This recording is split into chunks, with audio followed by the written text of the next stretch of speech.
ॼाणी दे हुए जगुआ झूठो, पोइ ॿियनि सां प्यार कयो। जीवन पूंजी पंहिंजी लुटाए, इन सां तो व्यवहार कयो। मूर्ख मन तो छा कयो, छा कयो तो छा कयो। ॼाणी दे हुए जगुआ झूठो, पोइ ॿियनि सां प्यार कयो। जीवन पूंजी पंहिंजी लुटाए, इन सां तो व्यवहार कयो। मूर्ख मन तो छा कयो, छा कयो तो छा कयो। जग जीवन हिकु आहे सपनो, ओ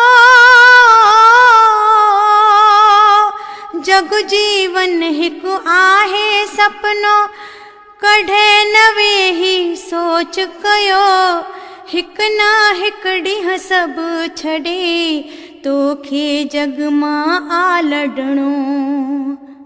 ॼाणी दे हुए जगुआ झूठो, पोइ ॿियनि सां प्यार कयो।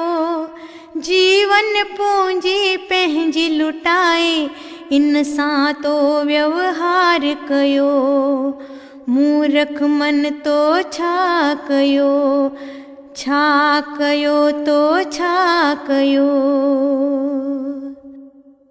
कूड़ा रिश्ता कूड़ा नाता, ओ कूड़ा रिश्ता कूड़ा नाता, कोई न कंहिंजो साथी को। सुख में हर को साथी बणियो, दुख में न साथ निभाए को। ॼाणी दे हुए जगुआ झूठो, पोइ ॿियनि सां प्यार कयो। जीवन पूंजी पंहिंजी लुटाए, इन सां तो व्यवहार कयो। मूर्ख मन तो छा कयो, छा कयो तो छा कयो। पोइ भी मूर्ख मन ना समझे, ओ पोइ भी मूर्ख मन ना समझे, इन्हनि जो साथ हूं चाहे थो। हिकु न हिकु ॾींहुं छॾे हूं वेंदा, उन्हनि सनेह लॻाए थो। ॼाणी दे हुए जगुआ झूठो, पोइ ॿियनि सां प्यार कयो। जीवन पूंजी पंहिंजी लुटाए, इन सां तो व्यवहार कयो। मूर्ख मन तो छा कयो, छा कयो तो छा कयो।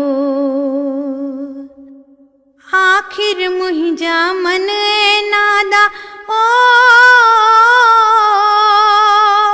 आखिर मुंहिंजा मन ऐं नादा, कॾहिं वेही कर सोच कंदे। प्रभु प्यारे सां नेह रखी, सचो तूं व्यापार कंदे। ॼाणी दे हुए जगुआ झूठो, पोइ ॿियनि सां प्यार कयो। जीवन पूंजी पंहिंजी लुटाए, इन सां तो व्यवहार कयो। मूर्ख मन तो छा कयो, छा कयो तो छा कयो। वक़्तु वञे पियो हथनि मां निकिरी, ओ वक़्तु वञे पियो हथनि मां निकिरी, बाक़ी उमिरि आ थोड़ी बची। अॼु खाई तो कर प्रभु भक्ति, सुस्ती आलस करी तू छो। ॼाणी दे हुए जगुआ झूठो, पोइ ॿियनि सां प्यार कयो। जीवन पूंजी पंहिंजी लुटाए, इन सां तो व्यवहार कयो।